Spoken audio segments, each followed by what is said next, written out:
tired. I've been on this plantation all my life. I've been enslaved all my life. I'm tired of being pushed and pulled. I'm tired of the master doing his bidding. I want to leave.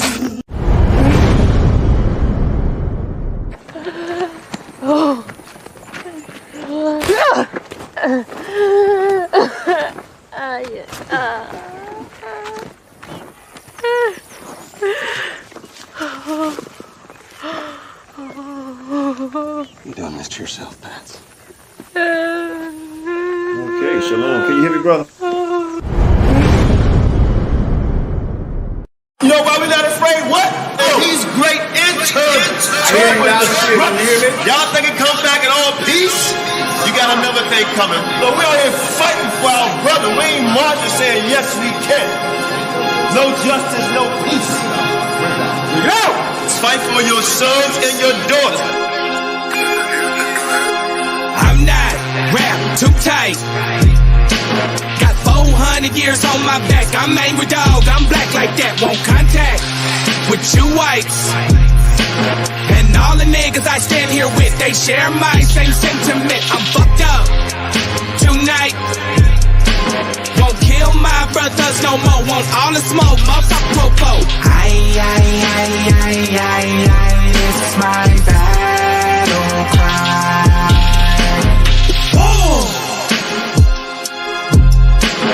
Isaiah 14:21, that ancient version of that gun that they stole our name, they stole our shit. We real Judites, motherfucker Jewish. We lords, generals, arm your soldiers. We fight tonight like we supposed to. They inherited lies. I'm referring to all whites. I'm referring to riches, white privilege, given through genocide. And they gotta pay for that. God say Jacob gon' take it back. I cry aloud, I spare not. This good bread, my sharecrop. This lily grew through concrete. We march the on drum beat. We the chosen. No inclination to kick it with y'all. Raise Babylon to the ground, then watch it fall. Obadiah said you'll be wiped up for theft. These are just words, worry about what come next. It's for Negroes, Latinos. We better than all, not equal. My natives no red dot that feather. Me primo be smooth like that leather. Until it's time to bring the war dogs out. Put the headdress on. War paint and I'm not rap too tight. Got 400 years on my back. I'm angry dog. I'm black like that. Won't contact with you whites. And all the niggas I stand here with, they share my same sentiment. I'm fucked up tonight. Won't kill my brothers no more. Want all the smoke, motherfucker, popo. It's my battle cry. I got the spirit of grandfathers past. Front porch sitters, Nat Turner dangerous. A real life illustration of angry and that painting. Of Malcolm staring out the window with patience. One hand on the curtain, right hand on the AK spits. 47 rounds, all to bring down Satan. Same way Abel was killed by Cain. This will be an introduction from the fuck shit into the fire. Probably join the list of artists who died before they retired. Most High said I'm higher.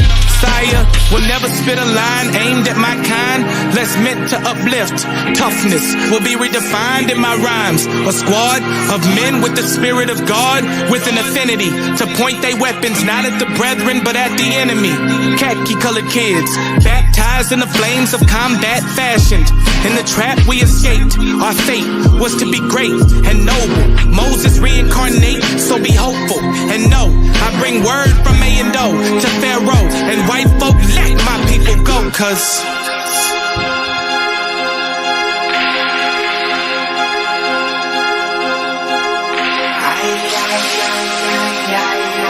it's my battle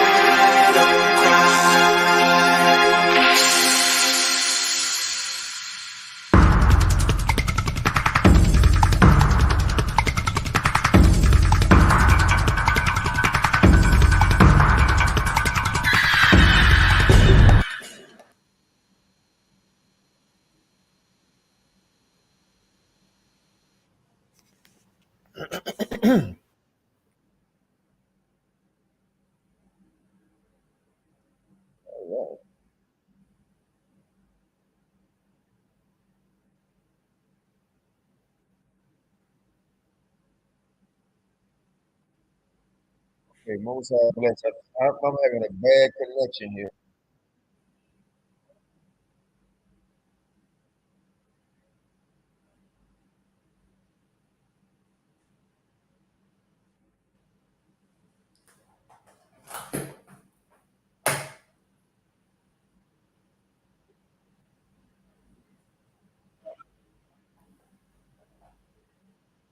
Okay, can you hear me, brother?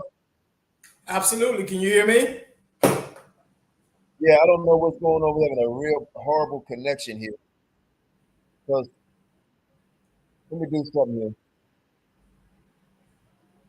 Let me do something. Give me a second. My apologies. I don't know what's going on here.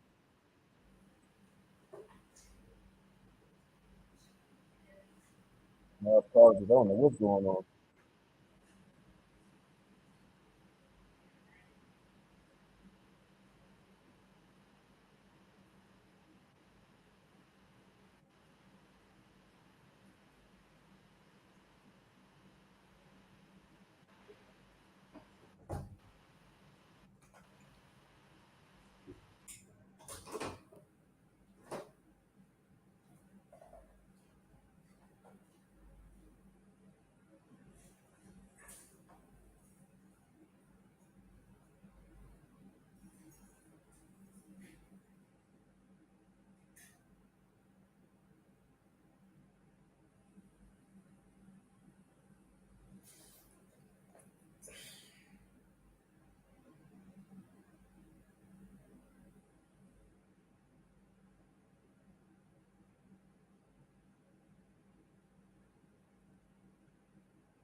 Okay, give me a second here. Can you hear me? Shalom, shalom. Yeah, I hear you. Can you hear me? Yeah. Okay, I'm up on two screens. I'm having a horrible. Okay, let's just do it like this. Most High bless you, brother. Thank you. Thank you for coming on our program here, our dear brother Ashriel, if I'm saying it right. Yes, sir. Ben Israel. Again, I asked this young brother to come on because I came across a couple of his videos and I was greatly impressed. More so on the level of what they're doing in Israel. This brother is a product, if I'm not mistaken, a product of what Ben Amin started. If I'm not mistaken, are you? Let me ask you this first question before I do this whole introduction. You was born and raised in Israel, correct? Born and raised in Israel, my brother. Yes, sir. Right. Now, brothers and sisters, y'all don't know what that means, right? I mean, if you know, then great. If you don't know, the significance behind that, this was a great brother's idea to go back to the homeland, and now you seeing a product, right, of his investment. Understand that his investment, right?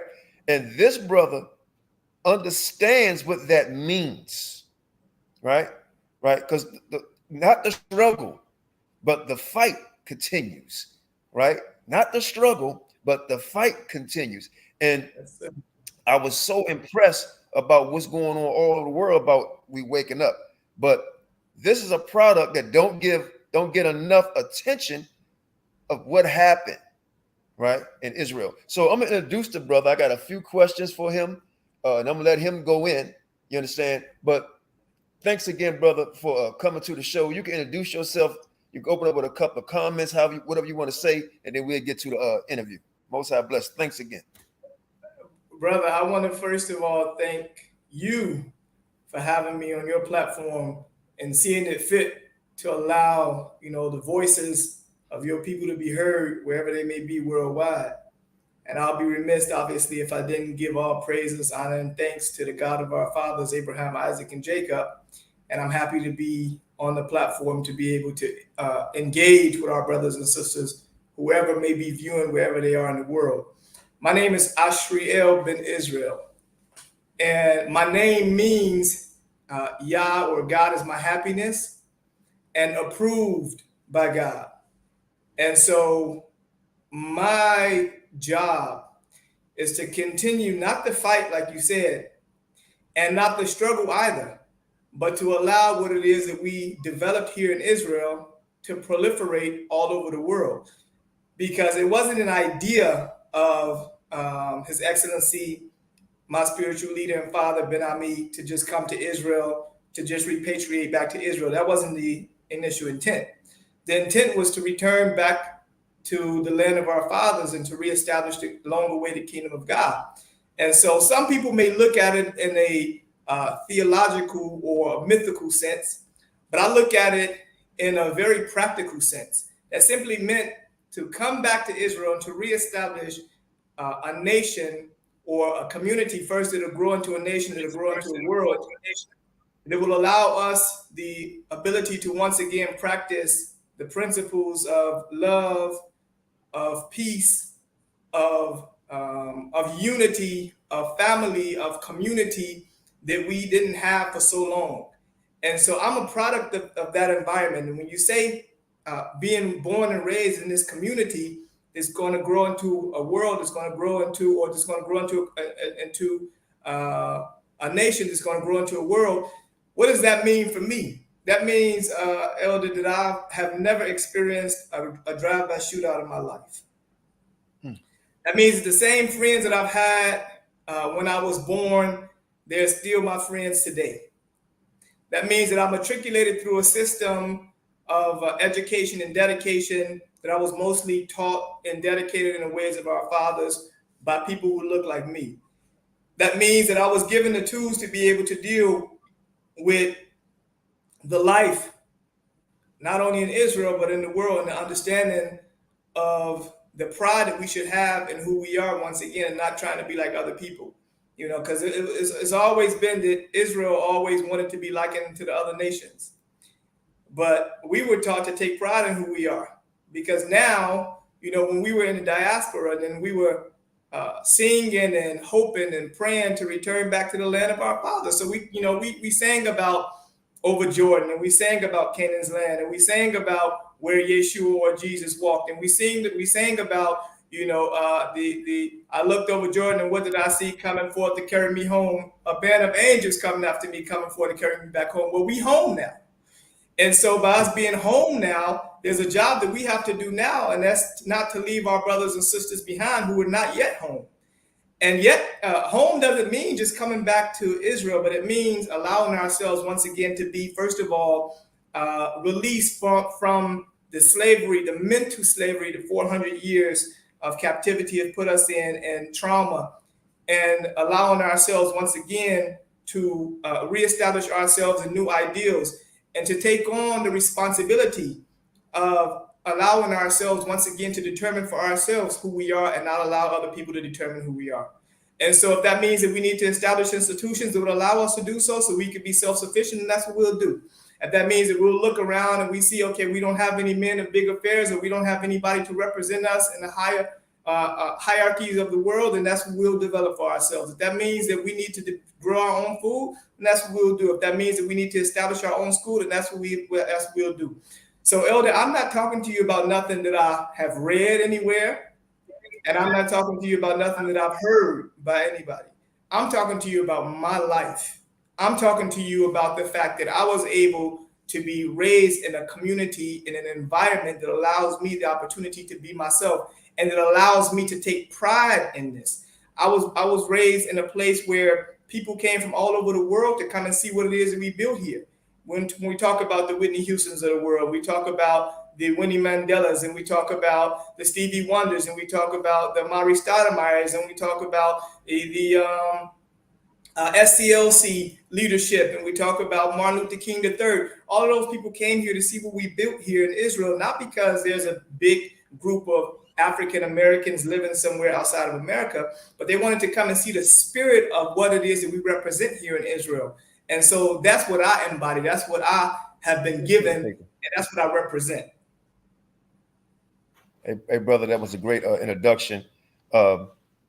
Everything you said, man, is put a slew of other questions in my head, and I'm not going to hold you long. I didn't even ask you how long you could stay, so that's my apologies. But hey, let me start. Let me thank everybody in the chat. Scar, Lima, King Judah, everybody in the chat. Most High bless you. If I missed anybody, please forgive me. And moderators, if anybody, we don't mind constructive criticism. We don't mind that. If anybody come with any disrespect, no time out, just straight block, right? Because we on a mission here, right? But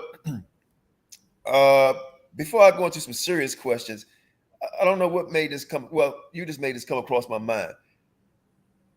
How does it feel that you don't have to say African American? And the reason why I say that, because all us here in America, when we fill out an application or whatever it says African, we got to say African American, or we go somewhere, we say we African American. So when you travel and somebody asks you where you from, nationality, what do you say?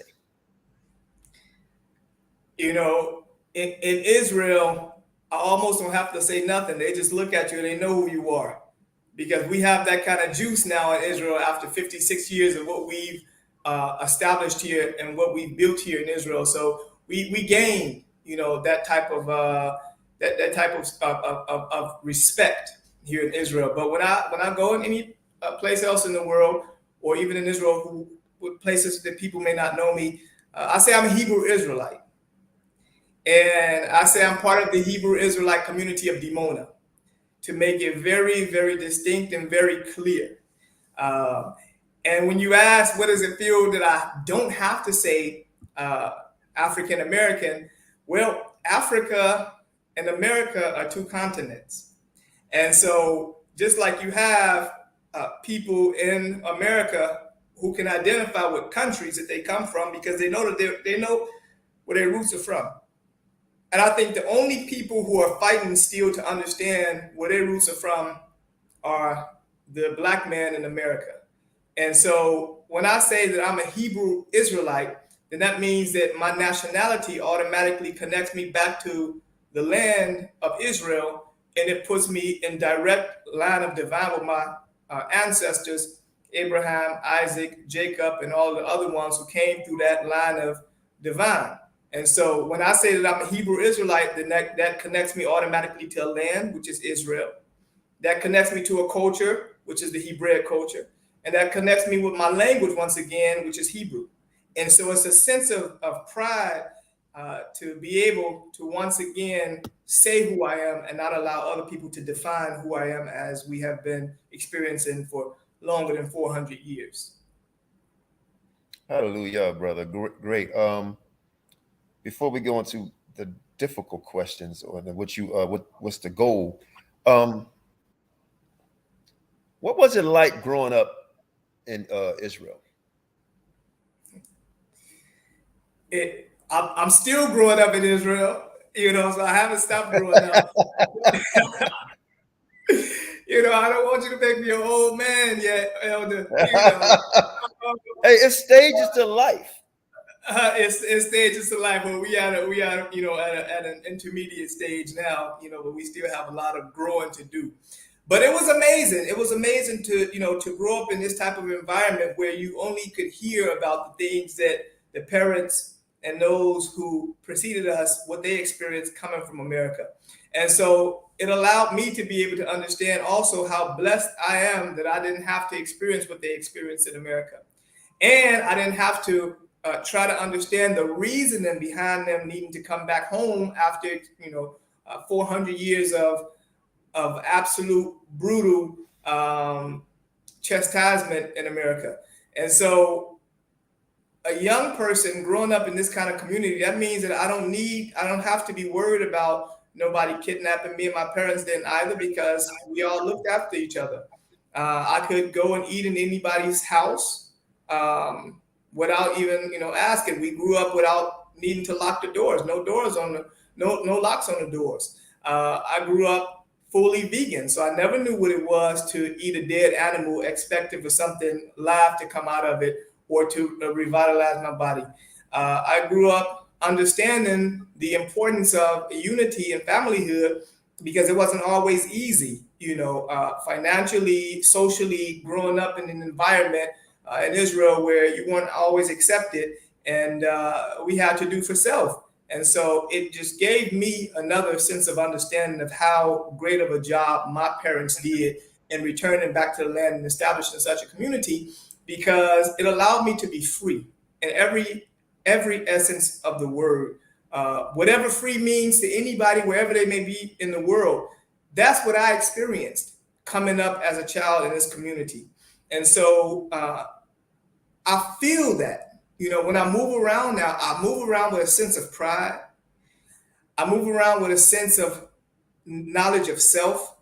And I move around also with a newfound understanding for the reason why it was so important to establish such an environment to allow children to be able to grow up in, where a lot of my friends from the US or other places in the world, they would never know what it is to grow up in an environment where you don't need to be afraid to walk outside after dark, or you can stay outside after dark as long as you need to, and somebody else is going to bring you home, and they, your parents should be worried about that.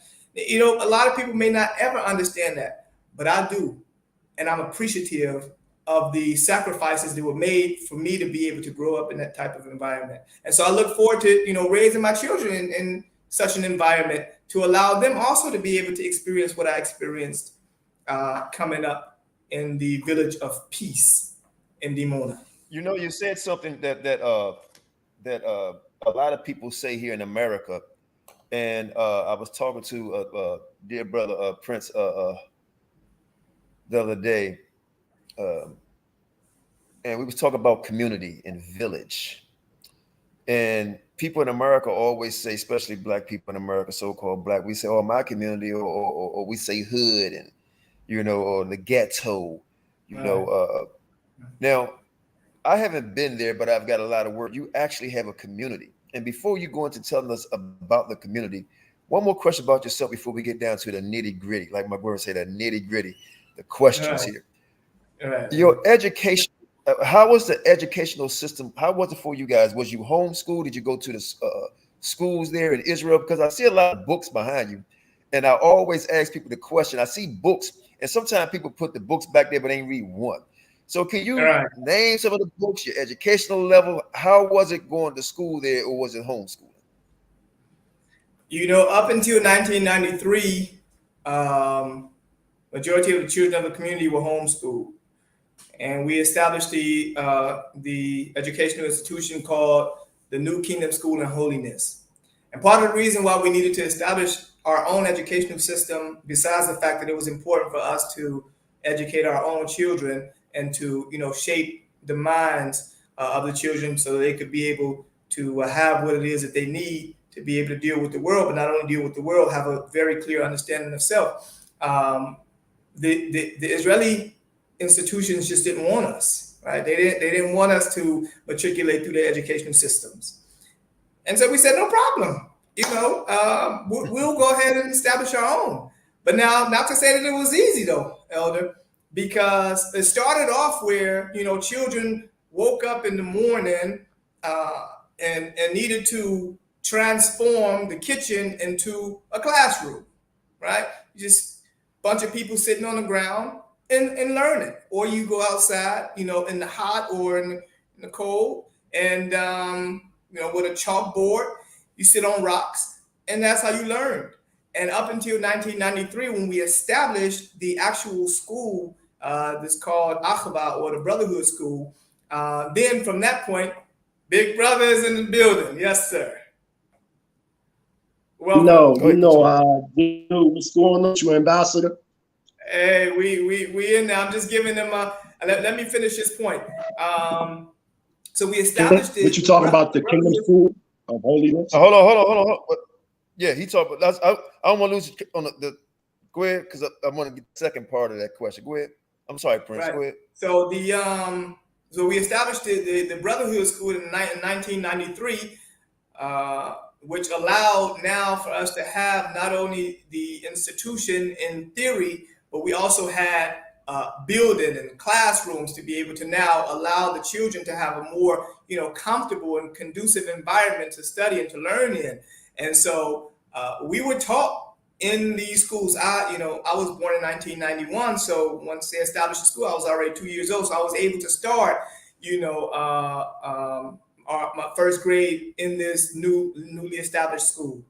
And we were taught, first of all, before anything dealing with the educational system and the regular curriculum, we were taught some manners.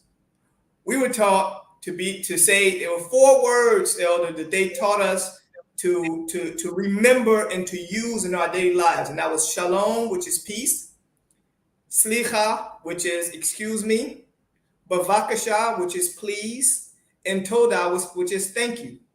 And these were the fundamentals of what the education was in the school. And then after that, then we were taught to respect our elders. Then after that, we were taught to understand, the necessity of sharing. And then after that, we were able to go into the regular curriculum of schooling, but not after we prayed in the morning.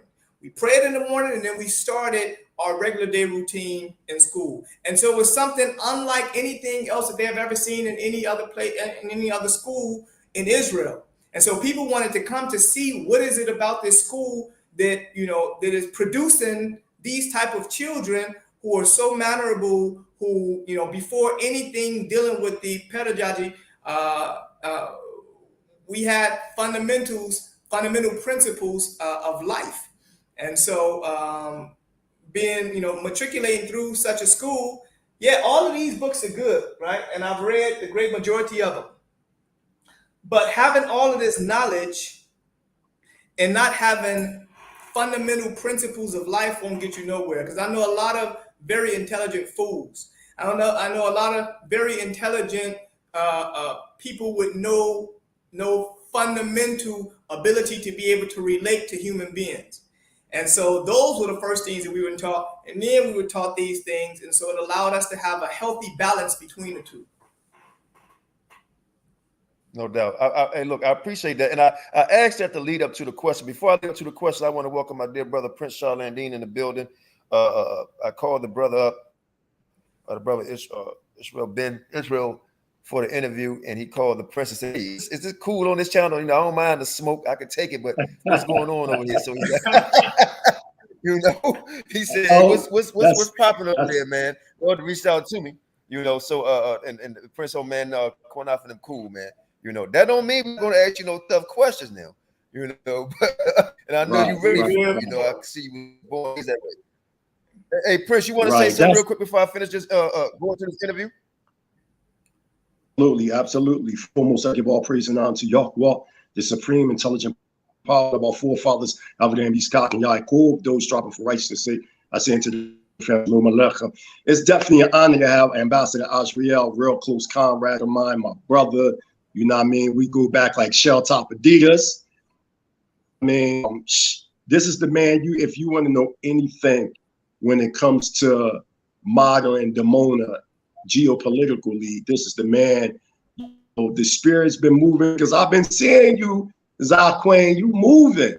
You done got with Prince Amiel, Gamaya. It seemed like my comrades, you connecting. So it's definitely an honor that our brothers and sisters in Demona is able to tell our story.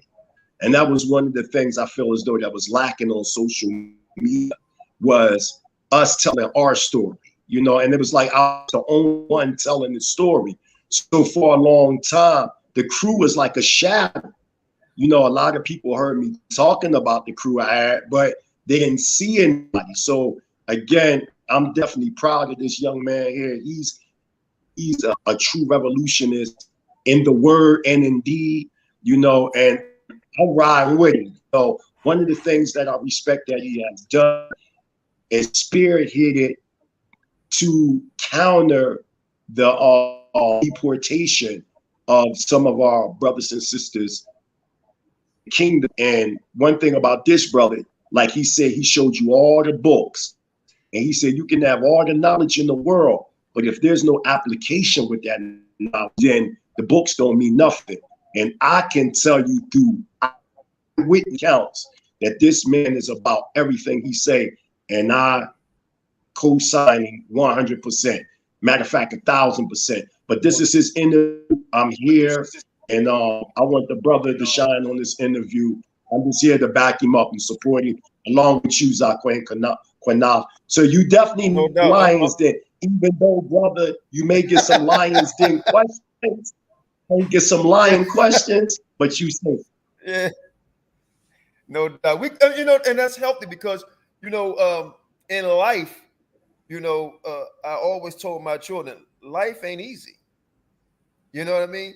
You're going to fall, right? And you're going to break your skin, but you got to know how to put stitches in there and heal the wound, right? You got to know how to stare a lion in the face and make him turn around. You ever see how they be on a safari in Africa and the elephant come charging and the man stand his ground, right? And the elephant back down? Well, damn it, we stand our ground up. We stand our ground, damn it. So I'm gonna ask you some questions. You have to stand your ground, young man. All right. So that's what I'm here for, my brother. Yeah, and I think the brother is very modest and humble because it's a lot of things that he could have said about himself that I know. He's an athlete, right? Track and field, if I'm not mistaken.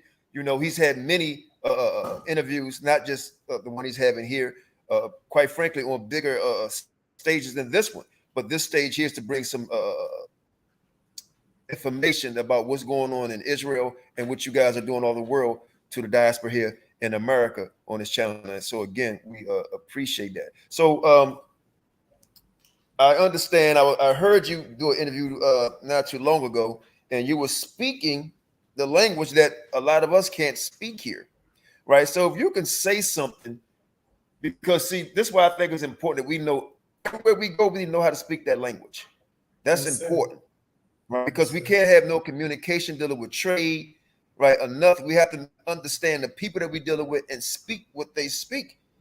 That way you can know if they're talking about you. You know what I mean? So, brother, can you let us hear the languages that you speak? You can say anything you like, and then we'll go into more. Fluent Hebrew speaker.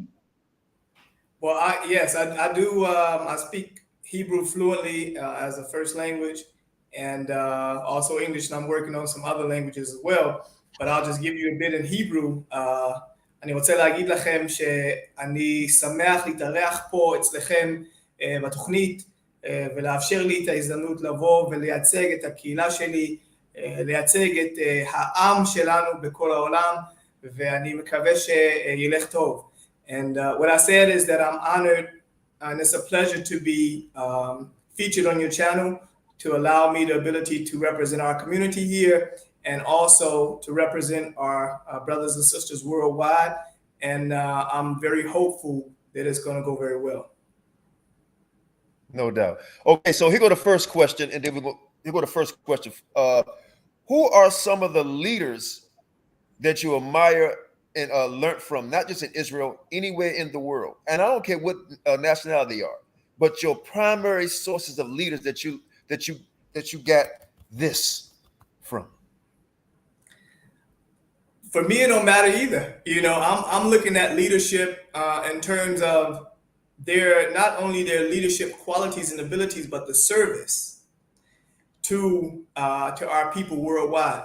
And quite naturally, we would have to start with the most honorable Marcus Garvey. We go down to the honorable Elijah Muhammad. We go down to Brother Malcolm, Brother Minister Farrakhan, and we continue from there on down to His Excellency Ben Ami, Prince Ashriel, my another one of my spiritual fathers and guides and teachers, and Prince Shaliach, and my father himself, my biological father, Minister Bakuria, who's known in the community as the greatest servant there ever was. And you don't get no better title than that, for the service that you give to your people.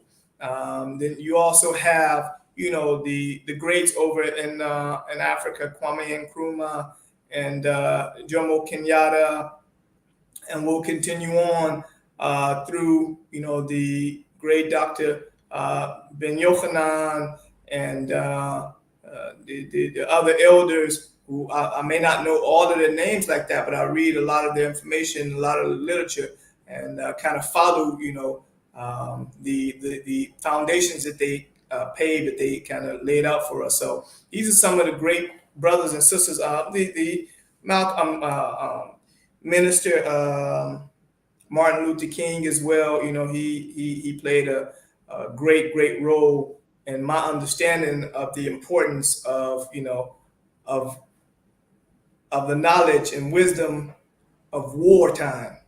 And it's not all about being the aggressor all the time. Sometimes you got to know how to maneuver through these hurdles, but in a very intellectual and a very intelligent manner, so that you can be able to get what it is that you need to get and not put too many people at harm, and be prepared to stand on the battlefield, whatever that means. And he paid his life for that. These brothers paid their lives for that. And when I'm looking at it, it's amazing. It's incredible, Elder, because all of the brothers that I've just called their names, the great majority of them, if not all of them, are no longer here physically. And so, well, actually, they are. They live in you. They live in me. That's what I was about to say. They can never. That's what I was about to say. They're no longer in the physical sense of looking at their presence, but their spirits have now found new vessels to settle in, people who are dedicated to the cause of the people, just as they were. And so I always want to allow myself to be a vessel to be used in the continuation of this, this battle for the liberation of our people, however I could be used. And so, if their spirit finds a resting place in me, I want to allow myself to be open to receive that spirit and a double portion of it to be able to continue to work. Okay. So I was talking to Prince Emmanuel. We had actually had lunch the other day. He was on the East Coast of America, and we had a long conversation Prince on Amiel. Elder Say it Prince again? Amiel. I'm sorry, Prince Amiel. Amiel. You're right.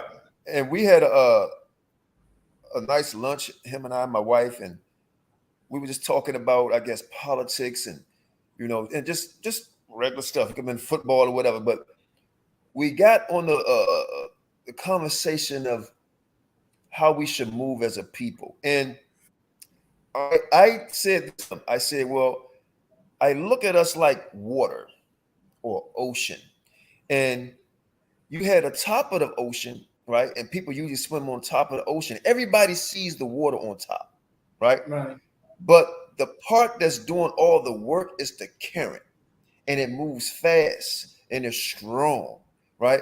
So I look at some of our leaders as the current of that big ocean, right? It's a lot of Hebrew Israelites out here, right? That's on top of the water, right? Swimming, doing their thing, right? But it's that undercurrent, right? Yes, sir. That's putting that work in. You understand? So I look at you, brother, as an undercurrent, brother, that's putting the work in and moving fast and will drown somebody that come to you. So my question to you, because he said something about the deportation, I'll make that the last question. But one of my questions I had for you is, what is the driving force that motivates you to do what you're doing? And before you say what drives you, tell us what you're doing, and then you can go into about what drives you. I operate in the area of public relations and establishing connections in the political field, especially political, but also business, also the military, and some other areas to allow us to be able to take the word to every nook and cranny of Israel, and then also to the world.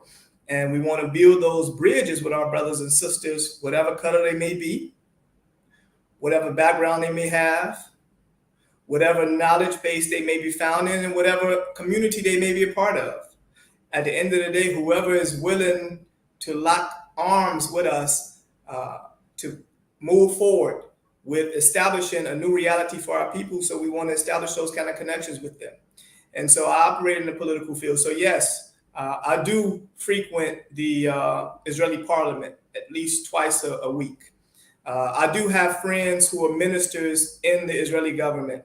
I do have friends who are very affluent, Blacks and Jewish in the world.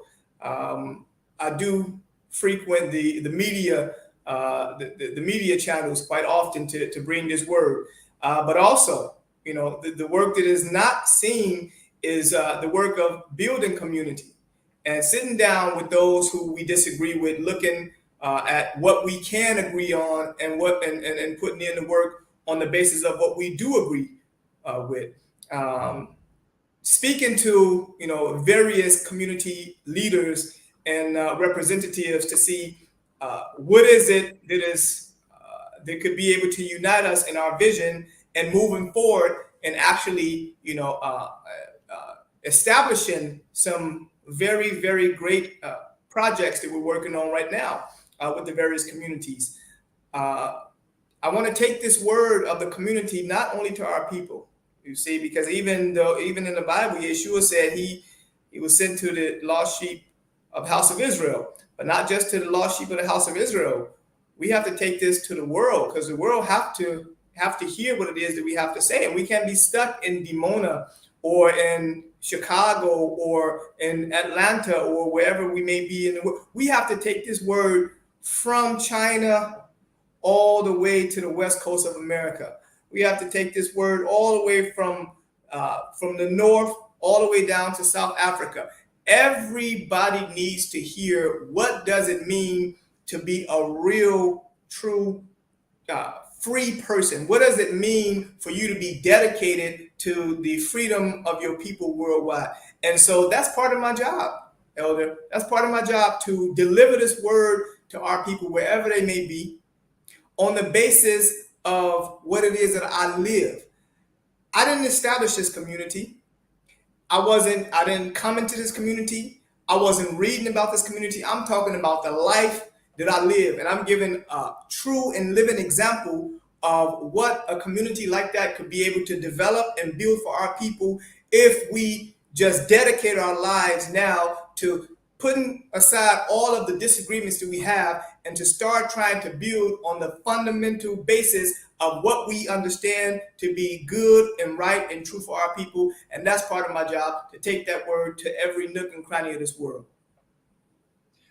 Okay, that's safely into my other question is, like I said about the current and what. Now, people always say good bill, right? When they're having a discussion or even a debate or whatever, they say that's a good bill, that's bill. And I think what people missing when they use that word bill, because when you look, we all know the Most High, we his people, and he put us together, he built us, right? And you look at what Ben Amin done and many other leaders around the world, right? And I sometimes it's best to learn from other people too, right? Now, I use for this here, so listen up. We know who established the community, a true community in Dimona, right? They built it, but nobody talks about the nuts and bolts that's holding the building together. Everybody get in the car, start it up, go, right? They don't think about, is the car going to hold you? They sit in the chair. They don't think about the chair going to hold you, how it's going to hold you. They don't look at the nuts and bolts, which keep everything together. And what's keeping it together right now is the youth, right? So my question to you, right? We understand the building process, right? So how do you keep us together to keep building? What is the solution to keep the nuts and bolts together, welded? I would say, Elder, that it's not one solution, right? Everybody have different solutions that they can bring to the table because things are very dynamic. So things change according to what the necessities are for the time that we may be in, right? Whatever was relevant for then may not be relevant for now, but it's important for us to be able to understand the relevancy of what is necessary at this very moment. And as I see it, in order to be able to keep us, not only keep us together, but to keep us together moving forward and upward, we would have to be active and do some things in an active manner. And a few of those things may be, first of all, to understand the importance of the institutions that we have, right? These institutions that we have that are producing these type of people who would like to continue on to move the community forward are very important institutions. For example, the youth, yes, youth is the driving force, have all of the energy, all of the desire, and are able and capable to move forward. But what would that mean if we didn't have the community itself in place with a school that allows us to be able to properly educate our children, with a birthing center that allows us the ability to, to develop or to deliver children, in the healthiest and the most natural, the most naturalist way? What does that mean if we didn't have our own farms that we're able to grow our food?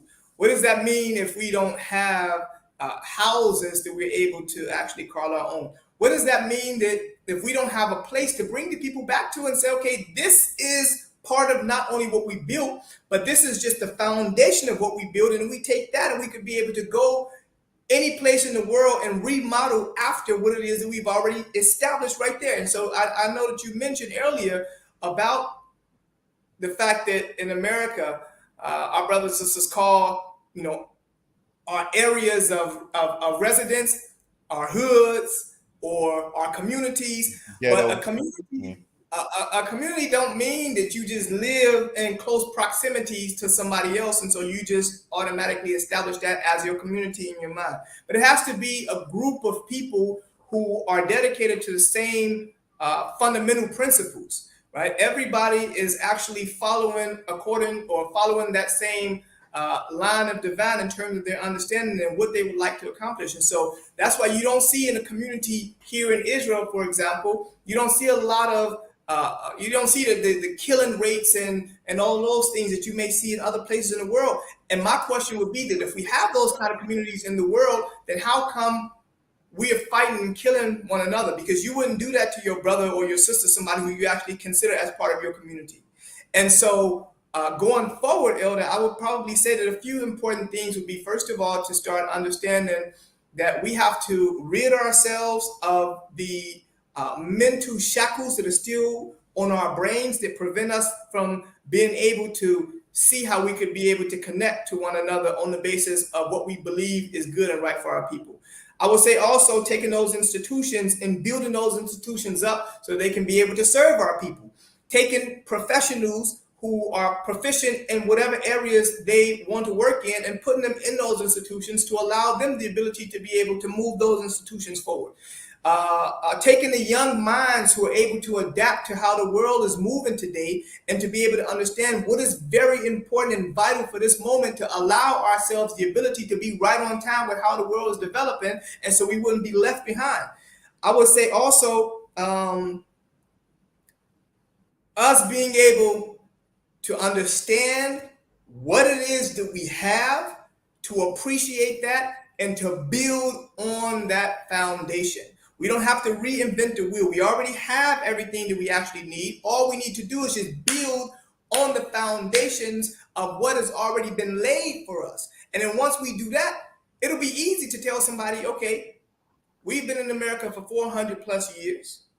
Brother, it's time to leave America and go back home. Now you can go down there with the mighty Hebrew. You can come over here to Israel. You can go over to Zimbabwe. You can go to any other place you would like to go in the world, but you have to leave out of America. You have to come back home at some point in time. Marching asking for rights, asking to be, treated fairly like the slave master's children, all of those things that won't work. We've been doing that for years and years and years, and we see that didn't produce anything for us. It's time now for us to look for an external solution for ourselves.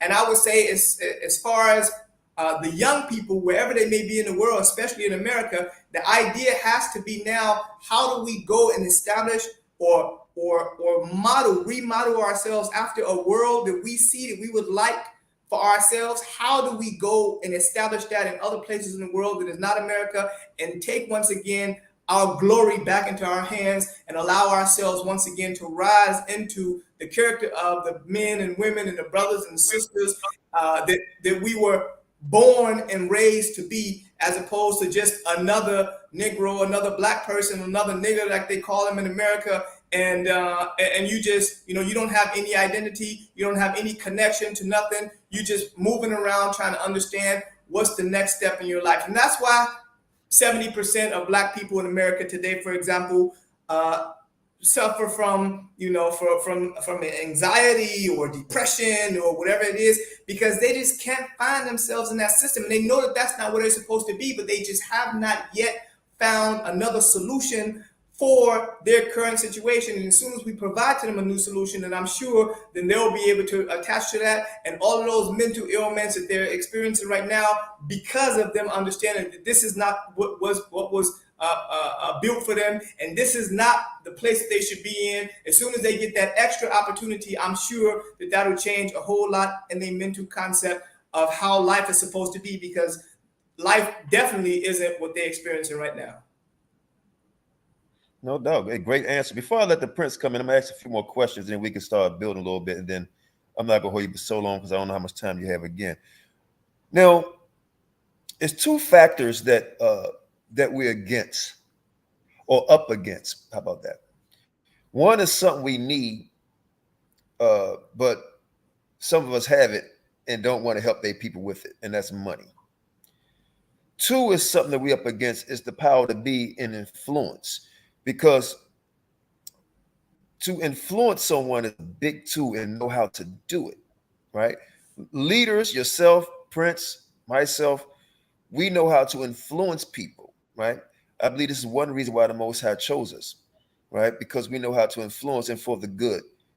Now, we're going up against hip hop. We're going up against all kind of stuff in social media, things have been planted us. We're going up against racism, sexism.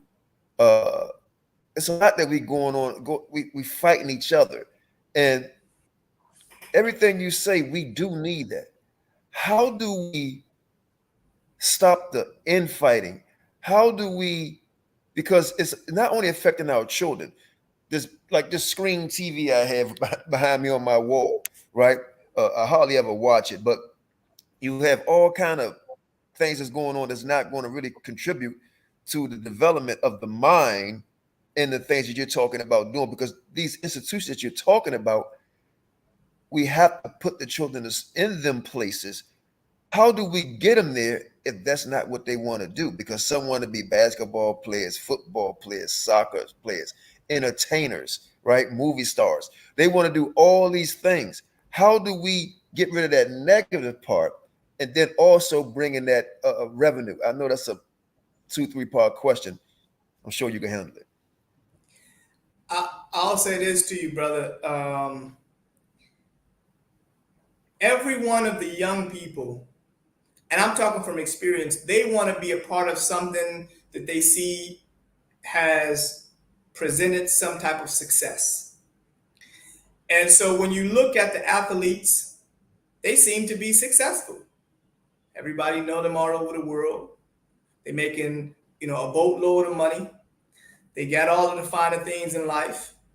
And so you model that as something that you would like to also, accomplish, because this is what you see as successful.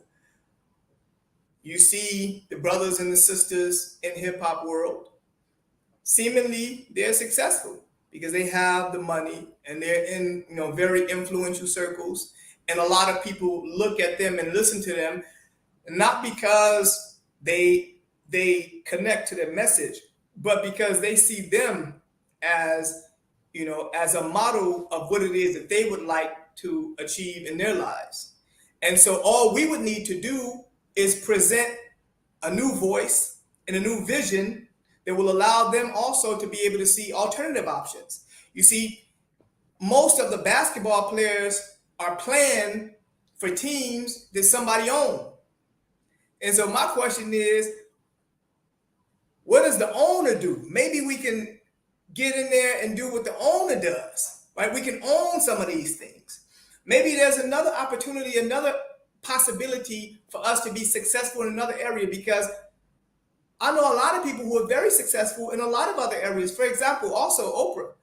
All she does is sits down and conducts interviews and talk shows and things of that nature, and she's a billionaire, right? But you have to have a vision to be able to see outside of what we've been conditioned to see. We've been conditioned to see certain things, and so the children can only look at what it is that they see as a model. But when we open the doors to them and to show them the world of opportunities that exist, I'm sure they'll choose otherwise. But we have not provided them enough new visions and enough new voices that are speaking these visions to be able to direct them in that path, to show them that there are alternative options and they don't need to just, strive to be a rapper. Now, I'm not saying there's nothing wrong with being a rapper.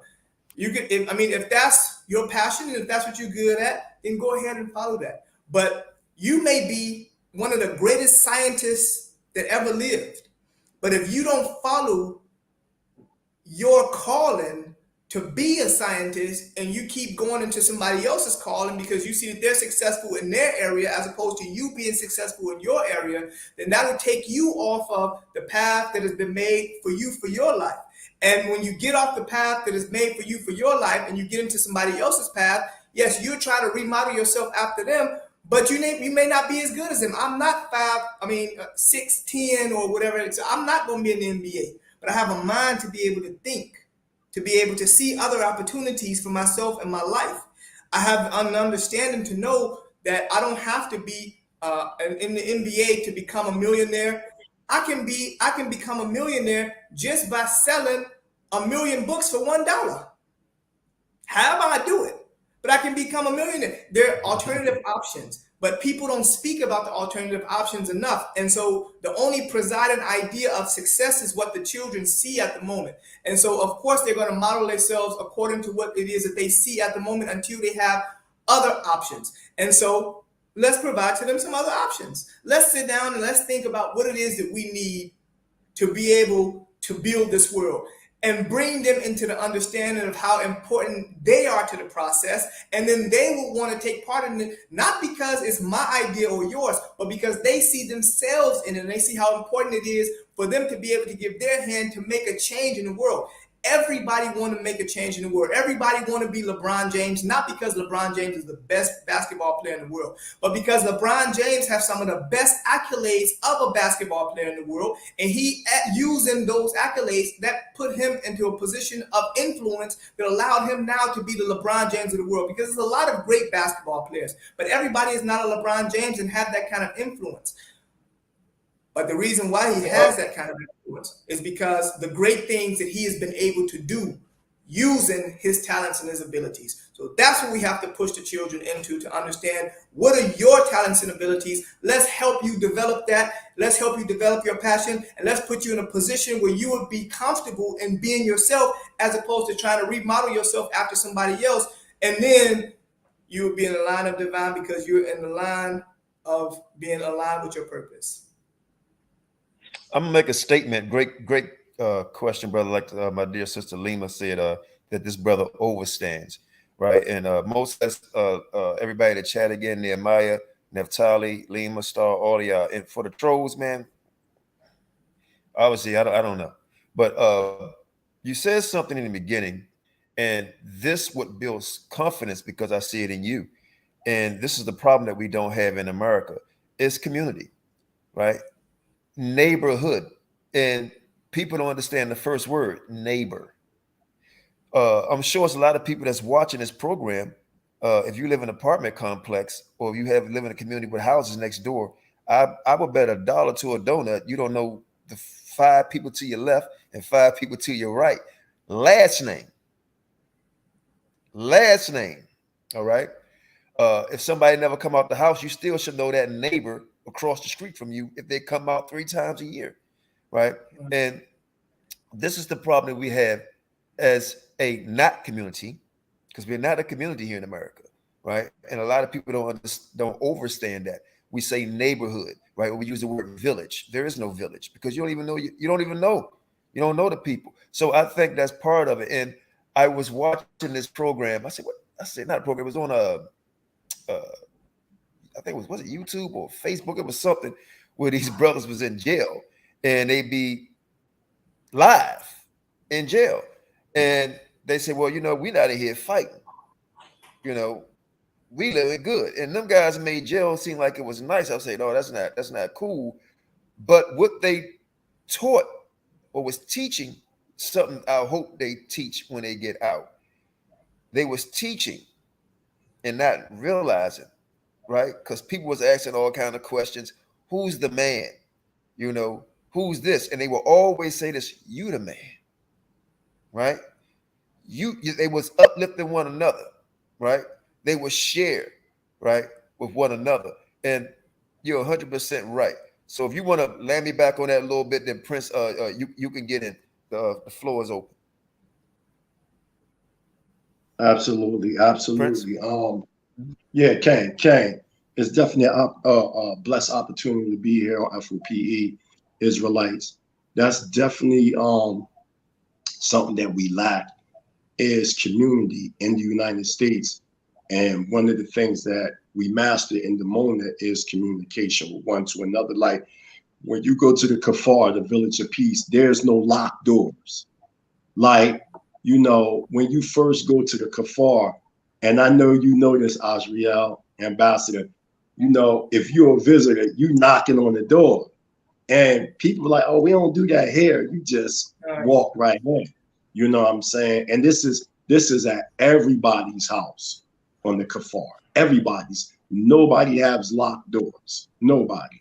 I think the reason why there's a lot of division and the lack of community is because when people approach one to another, they have a preconceived notion of that person's ideas, so they're automatically combative, versus trying to first be a brother or a sister or a friend.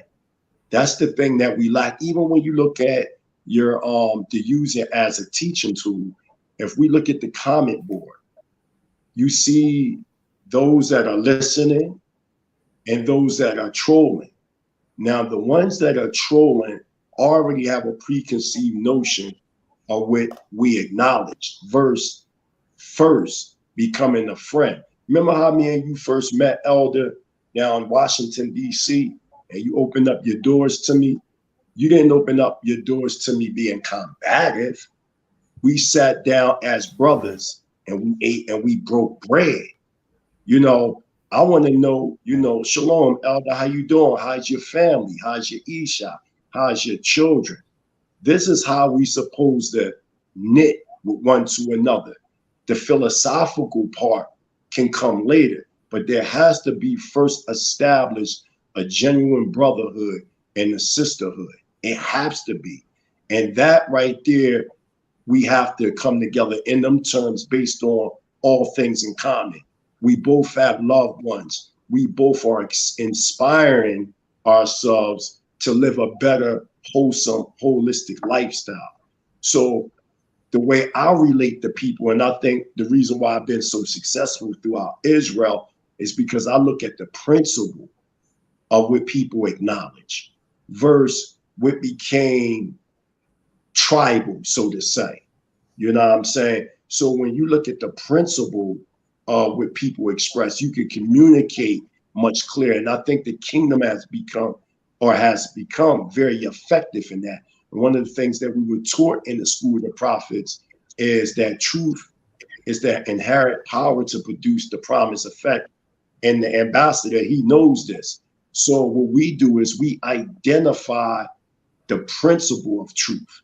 And this is how we're able to communicate with Buddhists. We're able to communicate with Hindus. We're able to communicate with Muslims, whatever the case may be, because we have to first gain brotherly and sisterly relationships. If you are happy, I'm happy. If you sad, I'm sad. And I want to know why you sad. These are the things that we've long lost. It was a time in the community, in the hood, where I'm from in North Philly, you can go next door and ask Miss Gladys for a cup of sugar. Or you got friends and y'all wearing each other's clothes and y'all running in and out of each other's house. And your Ema saying, boy, get your badass friends out my house. You know, all them things we don't have anymore. And it has broke down the social fabric of our communities. And I love to use the Village of Peace, the Kafar HaShalom, because it gives that vision of hope. And Ambassador Ashriel said it best. You have to have a vision. And when you have a vision, if you have elders such as yourself, me becoming an up-and-coming elder, Prince, we have elders in the midst, they can take certain youth that they see the potential in them and help them to mold and shape that vision. You know, you have to have Zakwanim. You have to have elders in the midst. There has to be some type of order of communication. Even when you look at the saying, it takes a village to raise a child. So we had the eldership, even in our degenerate state. We always had, Mr. Will next door, a Melvin, or Miss Gladys, or Aunt D. It was even to the point we may not have been bloodline related, but we were so knitted, we would call each other cousins. And your mama was my aunt, and things like that when we grew up together. So we have to get back to the basic fundamentals of loving one to another. That right there, no matter what, we have to return back to them basic fundamental principles.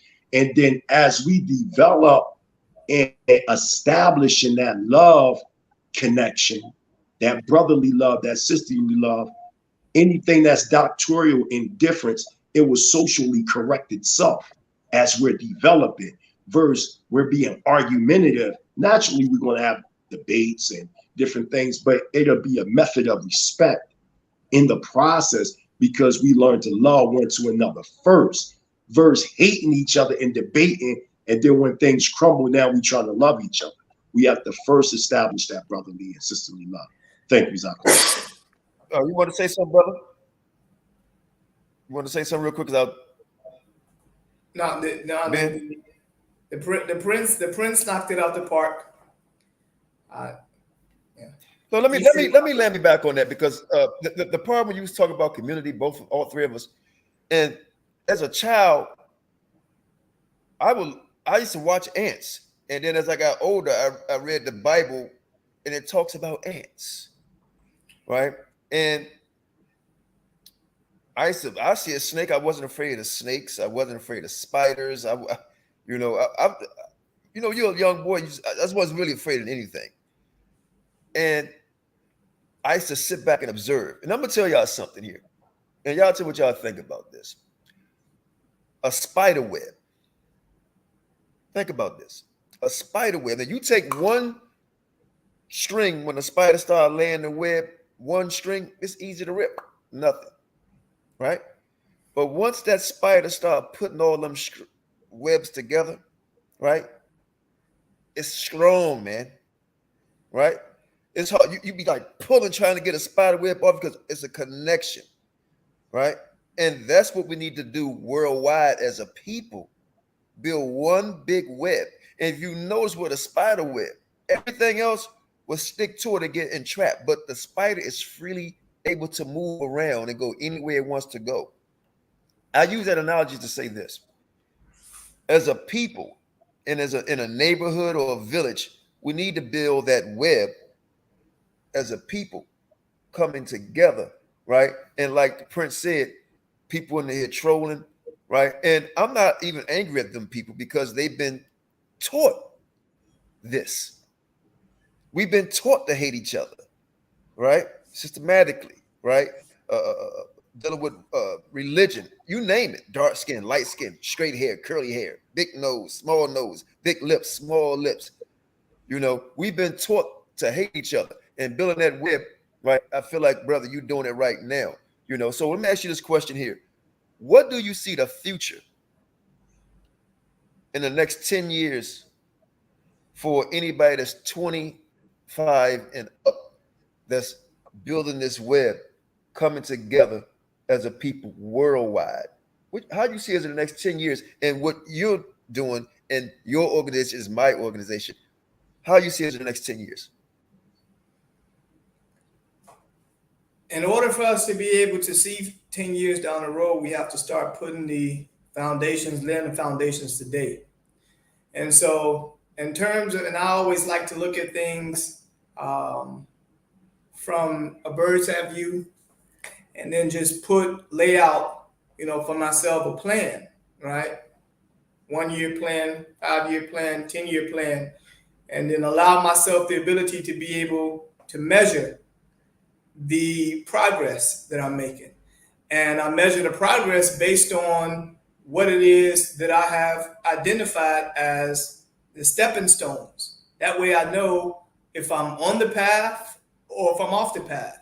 If I'm off the path, I'm able to identify where did I get off at, because if I was supposed to go from point A to point B and then to point C and then to point D, but I get from point A to point B and then to point D, then I understand I have to double back real quick and come back because it's something that I missed in the process. And it's important to go through every step and stage of the process. And so as far as the next 10 years, I would say, first of all, in my immediate surroundings, we have to put together a plan that we have control over. Right? And my sphere of influence, I could say, we want to be in control of the entire world. But my vision, at least for the next 10 years, is that first of all, here in Israel, is that we strengthen the institutions so to the point where it allow people now to gravitate more to that, and we can be able to take these institutions and model them in different places in the world and the communal living in different places in the world to allow people to be able to enjoy what it is that I enjoyed coming up. And so if we're able to do that in Chicago, or if we're able to do that in Liberia, or if we're able to do that in Nigeria or Argentina or the UK or whatever it is, if we take a fundamental principles, and one of the things, Elder, before I continue to answer the question, one of the reasons why there's a problem with the linking together of the communities and the individuals is because it lacks the fundamental principles of what allow individuals to be able to get along. And that's trust, that's honesty, that's love, that's mercy, that's all of these principles. Loyalty. These are the fundamentals for me to be able to get along with you. I wouldn't come on your platform if I didn't feel comfortable with you. Wherever our people are in the world, they can't get along if they don't feel comfortable with each other.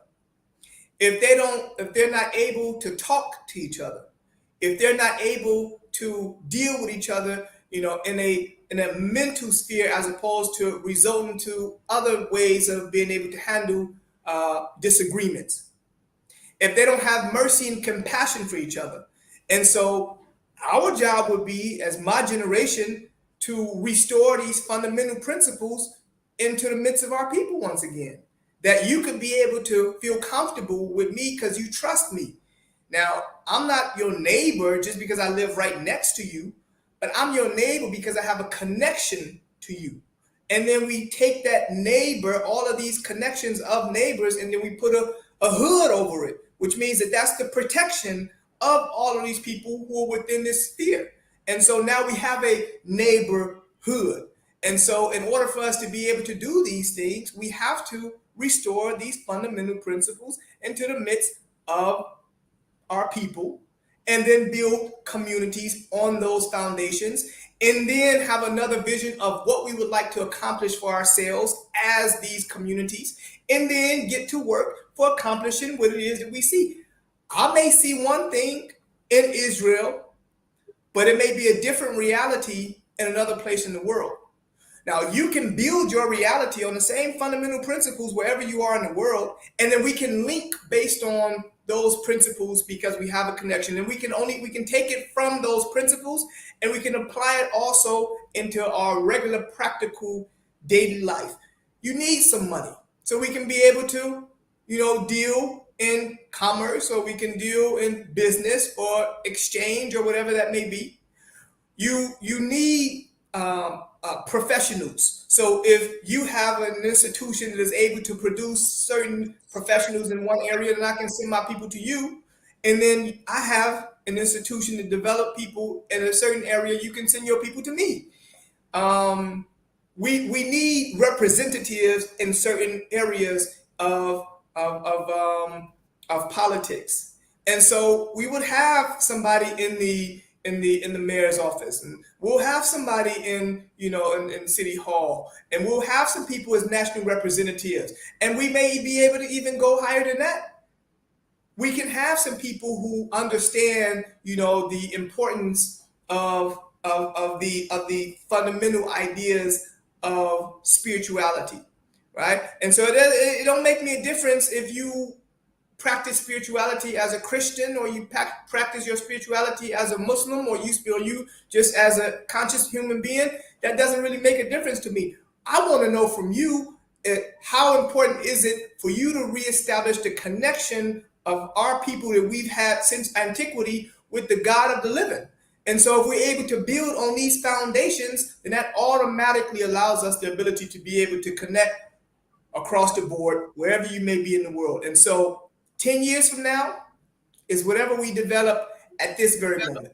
And we have to start with those principles of life, and then develop over into the institutions, and then take those institutions and develop those into a model of living that we can be able to allow to be remodeled wherever we may be in the world. It was something that I wanted to add something real quick to that, because I seen a comment saying it's impossible to do. We're a living example. We've done it. We've done it. When our forefathers left, when Adonenu Rabbeinu Ben Ami received the vision in 1966, the 45-second vision, we left the confines of America in 1967 and was 20 miles outside of Monrovia, Liberia, for a 2.5-year period to break the negatives. And then the first 39 souls went into Israel, and we went from the first 39 souls to thousands of us that live there. So we have a blueprint, we have a foundation. As the ambassador was saying, we can take relative principles that you see in the kingdom in Dimona and establish communities all throughout the world. We call them in the kingdom jurisdictions. The older name, we used to call them extensions. So now we have transformed from a nation to a civilization. Remember when Prince Amiel was on here, he already broke down that we have surpassed the nation border because we established all throughout Africa as a nation, okay, and worldwide. So now we in the realm of civilization. This is where you come in, Elder Qanath and F.O.P.E, Sister Naphtali, and Israelites all over that may not have been a part of the experience of the kingdom, but y'all still was a part of it, just as we was a part of y'all experience. So now we're moving into that civilizational realm. So now you're seeing brothers and sisters from all walks of life. See, this is not guesswork here that we're talking. We've done it. That's what I want to make clear to the listening audience. We're not talking about something. You know what? Let me just interrupt just for a second, because it's really, I pay attention to the comment section, and this video gonna have a lot more views than what it's saying. We've been shadow banned, but like you said, it's not just the people in Dimona, right? It's people outside of Dimona, right? You have many groups that have done things. If you're not connected, then you won't know these things. I'm connected with people in South Africa, Zambia, Tanzania, now Israel, Brazil, Trinidad, all over the world. I have connections, right? I've been so hey, you come live here, right? And I'm talking about, to me, all of us are here, right?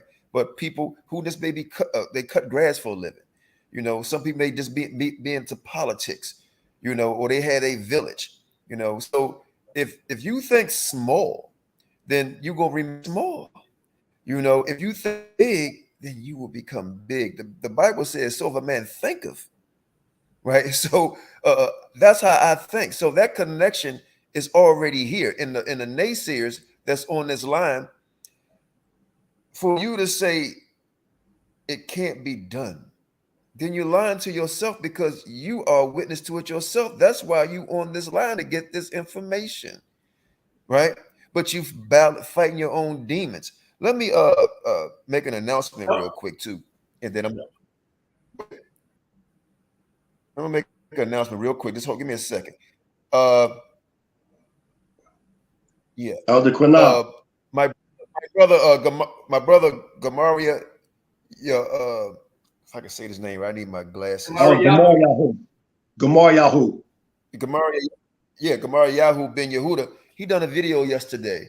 I'm gonna play it about another 2 hours after this video for 2 hours, and then I'm gonna play. Don't forget my videos, Aquay. Listen, I'm gonna play yours this evening, because yours is like 4 hours. So I'm gonna play yours this evening. I'm gonna let this rest. I'm gonna let this stay for like an hour or two, and then I'll play the brother video. And I think that y'all want to tune into that, because it's powerful. The brother I met yesterday, we're gonna be doing some work together. Most High will. I'm going to Chicago again to interview the Prince in Chicago. And then I have another guest coming on. I don't know if y'all, I'm not going to say his name. I'm just going to see if anybody can remember the brother. He's a Muslim brother. And he was going around all over America, right, jumping up on these Asian people for beating our women up in the beauty salons and they nail shops, right? He was shutting them down. Oh, right. You're going to have him on. He's been You're going to have him on. Yeah, he's going to, he's been on, he was on TV, he was on news just yesterday in Baltimore. So if you listen, brother, thank you for accepting that. And we have many others coming on. So I'm gonna let y'all go in for another 15, how long y'all want to go, and then we're gonna close it out. But again, the brother's coming on. We're gonna have him come on. And then also, he be on Wednesday. Yeah, he be on Wednesday. And I have another. It's just a lot. It's a lot, right? So go ahead, bro. So we're gonna close it out. Close the show up. Most High bless, Professor, lovely lady. Love you. Love all of y'all in the comment section, man. Y'all doing a great job. Go ahead, Prince. Y'all go ahead and build.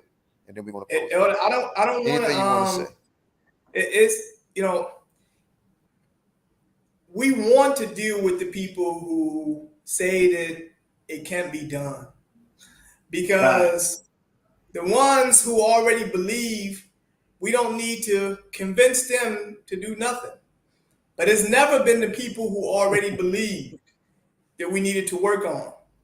You don't need to go see the doctor if you're already healthy. You go see the doctor because you have a condition that you need some help with. And so the doctor has to now provide to you, an answer to the question that you have, that you believe can be dealt with, because you don't know how to deal with it. But you're going to somebody who knows how.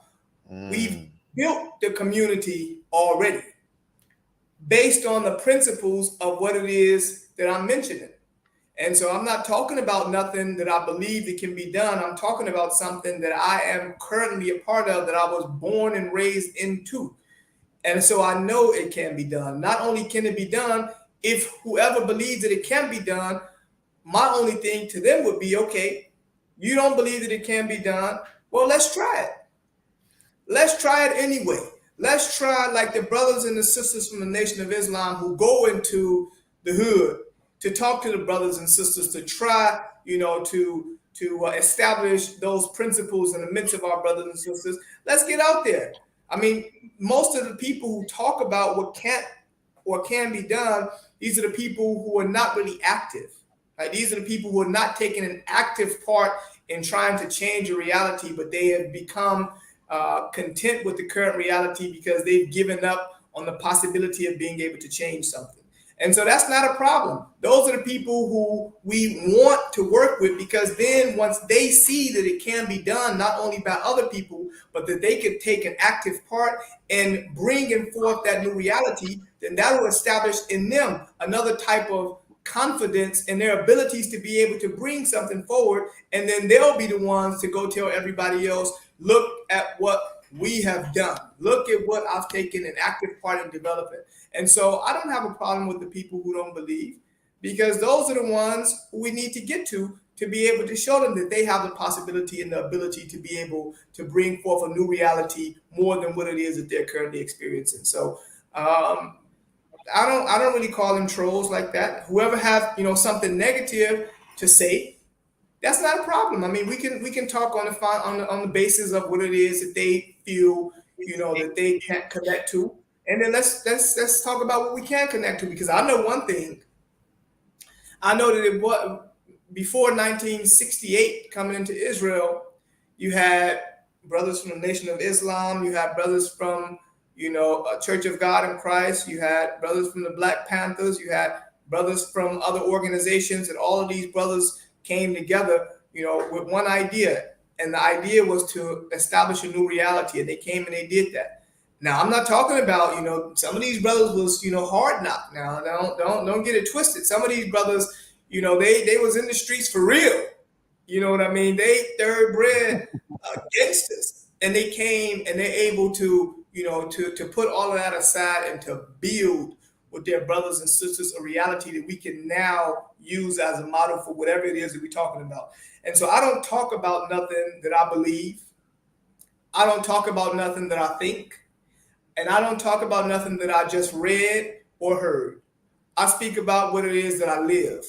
I speak about the realities of what can be done based on what has been done. And so if it's been done already, believe that it can be done once again. I never heard somebody say that I see that something was developed once and it can never be done again. Not possible. Not possible. Records are broken all the time. Hey, brother, you so right. I'm gonna make a statement. Now it's up to you. Like I said, this is your interview, and like I said, the Prince on here to support. And you don't need no support, but here because we're a team here. But I don't actually have a lot more time, Elder. I apologize for it. I don't really have a lot more time, but fine. We got about 2-3 more minutes, so we can be able to kind of bring it into a close. Okay, great. So I would say this to the people in the comment section. Talking about, would you do this? Yes or no? I would just say this: What are you doing? And do you only eat one kind of fish? Eat one kind of fruit. You don't eat one kind of vegetable. You don't use one kind of soap. You don't use one kind of soup. You don't wear your drawers every day. You wear the same socks every day. You only drink water, right? Do you drink juice? Right? When they built the gun, they built more than one gun. When they built the car, you only drive one car, right? So when you only travel one road, you only brush your hair one way, you only use one shampoo in your life. You know what I mean? So you only went to one doctor your whole life. So stop the nonsense. And this is what I'm talking about with people who are not educated mentally, right? And spirit. Think you may be walking the spirit, but you're got a last closing word. 60 seconds for each brother, and we out. Go ahead, Prince. You want to go first? Landing? Yes, can. First and foremost, I give all praise and honor to Yahweh, the supreme intelligent power of our forefathers of DMV Yahawashi. When I say to everybody, and so I'm going to say what the Shot Greer, the international ambassador, said, years ago. If you don't believe us, just come see us. You know what I'm saying? The proof is in the pudding. That's the old saying from, OG like Elder Qanath. He know he like 80 years old. So he know, the proof is in the pudding. No. I ain't even close to that. I hope don't let the grave fool you up. Don't let the grave fool you.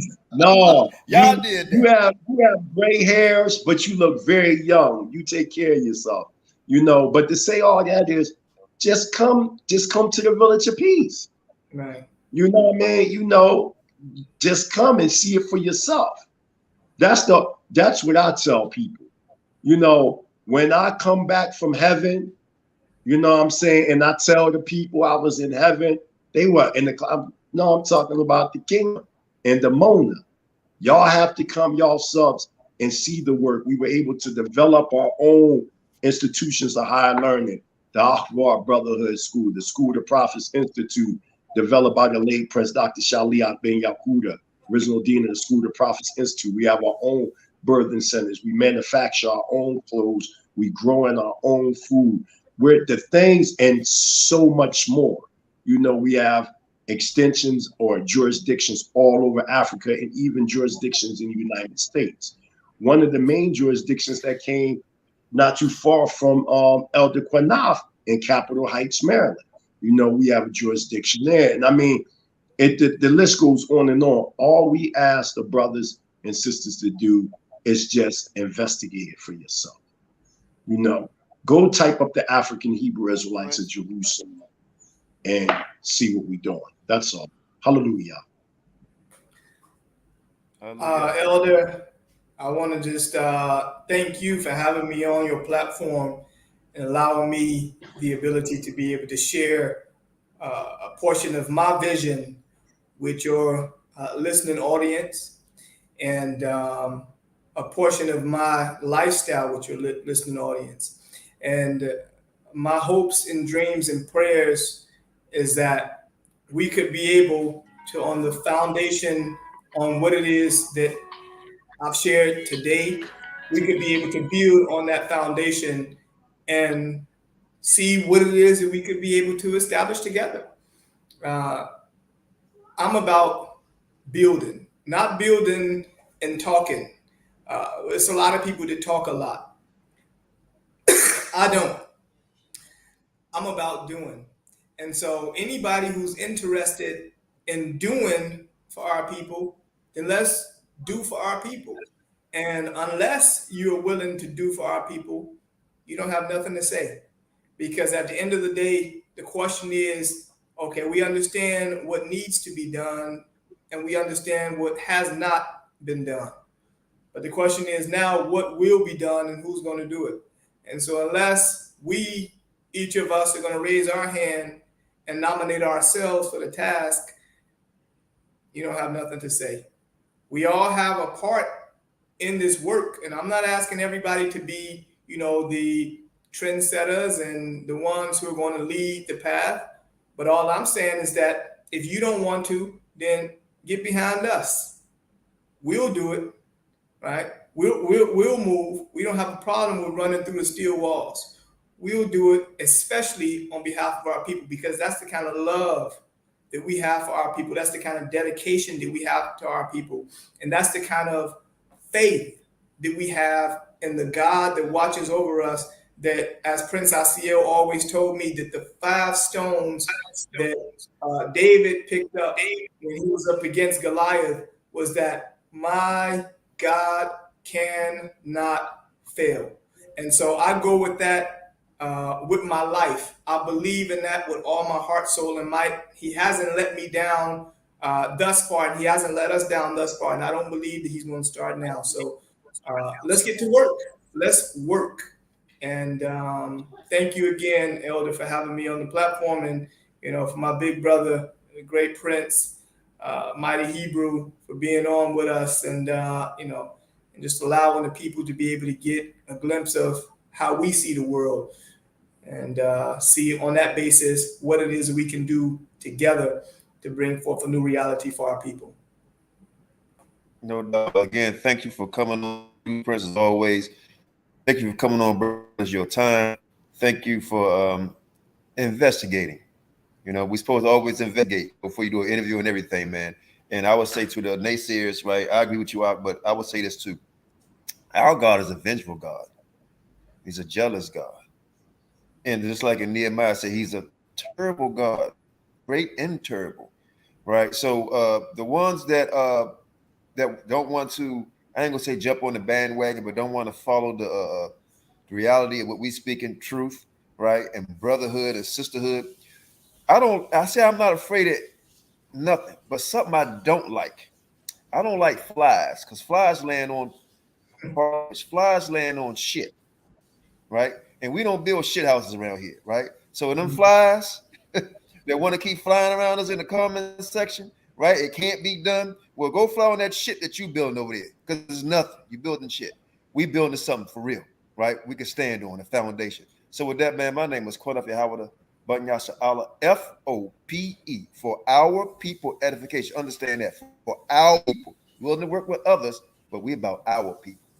Shalom, brothers and sisters. Most High bless. Shalom. Shalom. No, bro. All right.